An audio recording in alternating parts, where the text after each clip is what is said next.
Hello, मैं स्वागतिका। आप देख रहे हैं जनता एक्सप्रेस। आज की ताजा खबर। लक्षाधिक टंकार जबत बाण को नष्ट करिछि पुलिस। बस्ता थाना द्वारा लक्षाधिक टंकार बाण नष्ट करिछि पुलिस। सूचना अनुसार बस्ता थाना पक्षरु दीपावली समय बेआईन बिक्री करुवा बाण जबत करा जायतिला।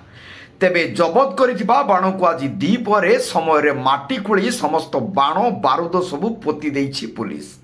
आईआईसी रंजित कुमार साहू को उपस्थिति रे दमकल बाहिनी डिस्पोजाल टीम एएसआई समेत थानार समस्त कर्मचारी प्रमुख प्रथमे विराट गात खोली बाण बारूद सबु ढालिबा परे दमकल बाहिनी द्वारा पानी पकई भिजा जाइथिला।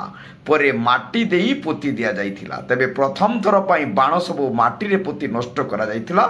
यहा होची बस्ता अंचल थाना पक्षर प्रथम घटना आ देखा मिली। से धन्यवाद थाना अधिकारी रंजित साहू को। बस्तारू शिरीष महांती को रिपोर्ट, जनता एक्सप्रेस।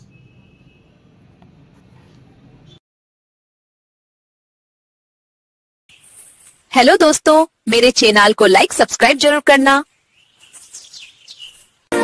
और जनता एक्सप्रेस देखना ना भूले।